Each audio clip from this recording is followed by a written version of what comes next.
Another thing that I've seen with students over the years when they're doing practice tests with me is they get really nervous because they can't answer a question. I don't know anything about, I don't know, my favorite building. What's your favorite building? Well, I don't know, do you have a favorite building? I don't have a favorite building. So what do?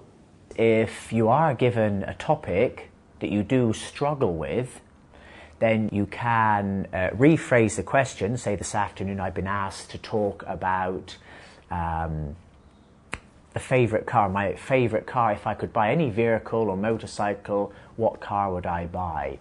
I'm very sorry to say I have no interest whatsoever in motor vehicles. Hong Kong, we have a very good mass transit system. Public transport is very efficient, convenient and cheap. Most of us do not know a lot about cars. In this situation, I would like to, because I cannot talk about cars, I'd perhaps like to talk about mountain bikes. It's another way of commuting. More people perhaps that I know would use a mountain bike to commute to work. So you could turn it around that way. But you must actually introduce the topic and turn it around with your own language. You cannot simply say, I've been asked to talk about a vehicle, so I'm going to talk about a mountain bike, because the examiner may assume that you're confusing the vocabulary. And you can say, as I say, I don't know a lot about it, but I would assume this, or I would assume that. My sister is interested in this area. I think she would have more information. I think what probably she would say is this. But try to say something. If you do say something and it's indirect or from a third party or a related subject, you may lose some marks from not being totally relevant, but you'll get more marks than if you just say, I don't know. I don't know would be the worst possible answer, or total silence. The questions on the speaking test are things that they all look like something that we could answer from personal experience. Yes, we have to expand on them. Yes, we have to talk about something that might happen in the future, or we might have to speculate on changes that are going to happen around us in some immediate time.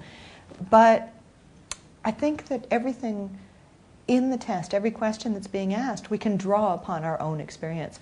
What makes a good restaurant for you? Then you can start off in general terms. I think a good restaurant, I think one of the most important things is location and the atmosphere and the environment. Well, for many people, general terms is more difficult than specific terms. And then after you give general information, atmosphere is important. I think one particular restaurant that is very good, that I find a good restaurant, is in the park. You have a lake, you have a pool, you have waterfalls. This helps to create a very comfortable, natural, enjoyable environment for eating. There also you have a good selection of food. It's not too expensive. My favorite building? Well, it's blue, and when it's closed, it's got these metal shutters that come down, and the shutters have little air holes on them, I suppose for circulation within the building itself. It's a very vivid blue color. The building it's an old structure. It doesn't have a lot of decoration to it, but the color of it is what's amazing to me. When I see the color of that building, I think of the sky in Greece when I went on holiday when I was 15 years old. I think of the water in the Mediterranean. I'm just describing the building that I saw on my walk over here to this location today. So I don't have a favorite building. And what I did was I took something that I saw and I related it to something from my past, and I put the two of them together. That's the kind of thing I think candidates should be thinking about.